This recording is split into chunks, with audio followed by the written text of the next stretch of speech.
बिस्मिल्लाहिर्रहमानिर्रहीम। अस्सलामुअलैकुम नाज़रीन, तारिक इस्माइल सागर आपकी खिदमत में। नाज़रीन कराम, इंतहाई चौंका देने वाली खबर आज न्यूयॉर्क टाइम्स ने ब्रेक की है। मैं आपको दो अहादीस याद दिलाता हूँ। पहले एक तो जो डॉक्टर असरार अहमद साहब अक्सर अपने तकरीरों में जिनका हवाला दिया करते हैं, वैल अरब के लिए तबाही है। और दूसरी मुझे याद आ रहा है, एक बुजुर्ग से मैंने हदीस सुनी थी, वो कुछ ऐसी थी कि यमन में एक ऐसी आग लगेगी जो फिर सारी दुनिया को अपनी लपेट में ले लेगी।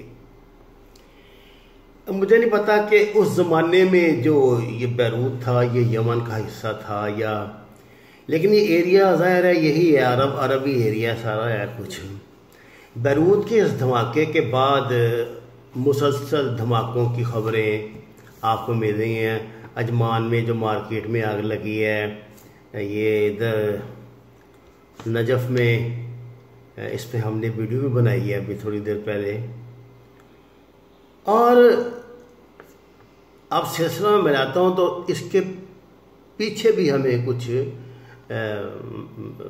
जो मुख्तलिफ इस तरह पुरस्कार तरह आग लगी हैं जो एक्चुअली साइबर हमले थे, उनकी खबरें मिलती हैं। नाज़रीन किराम, खबर यह है न्यूयॉर्क टाइम्स की कि CIA ने एक इंतहाई अहम रिपोर्ट में जो पेंटागन को, जो सदर ट्रंप को पेश की गई, ये इंकशाफ किया है कि सऊदी अरब चीन के साथ मिलके एक्चुअली एटम बम बना रहा है। ख्याल रहे कि 2019 में ये इसका चीन और सऊदी अरब का न्यूक्लियर तवानाई का मुआहदा हुआ था, लेकिन ये अमेरिकन ये समझ रहे थे कि ये अपनी तवानाई को एनरिच करने के लिए ये मामलात कर रहे हैं। अब उन्हें ये इस बात का यकीन हो चला है कि नहीं, ये एटम बम बना रहे हैं सऊदी इसके साथ मिलके।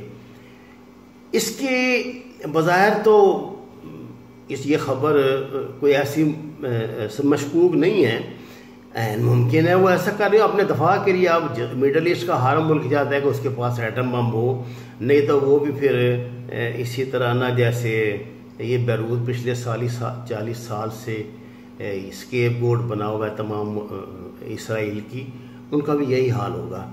और सऊदी अरब का तो मसला फिर आपको ये भी है पता है कि ईरान का भी है, और उसको इस बात का यकीन है कि ईरान ने एटमी इस्तेदाद हासिल कर ली है, तो वो भी बड़ी तेज़ी से मुमकिन है इस चक्कर में खुद भी एटमी इस्तेदाद हासिल करना चाहता हो।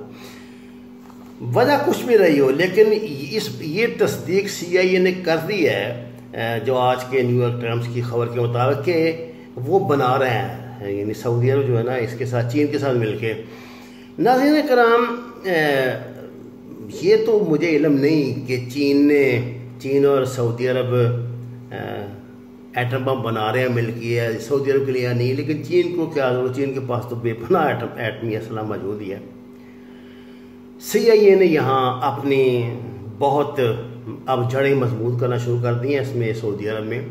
लेकिन ये बात मैं कह सकता हूँ कि शहजादे की टेंशन बढ़ी है अमेरिका के साथ। ये उसके वो जो इनका एक जर्नलिस्ट वहाँ तुर्की में, इस्तांबुल में, अरब अम्बेसी में, सऊदी अरब अम्बेसी में कत्ल हुआ था, जिसके फिर टुकड़े करके उसको ले जाया गया था। और ये पूरी फिल्म जो है तुर्की की इंटेलिजेंस ने इसको दी थी अमेरिका को, जिसके बाद फिर अमेरिका ने बड़ा दबाव डाला था इस शहजादा सलमान पर, और इस पर बड़ी सख्ती बेचारे पे आई थी, और इसके खिलाफ ये तो बड़ी मुश्किल से उसने जान बचाई पता।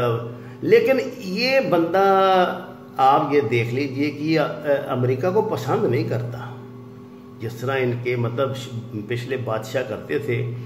ये बंदा अमेरिका को पसंद नहीं करता।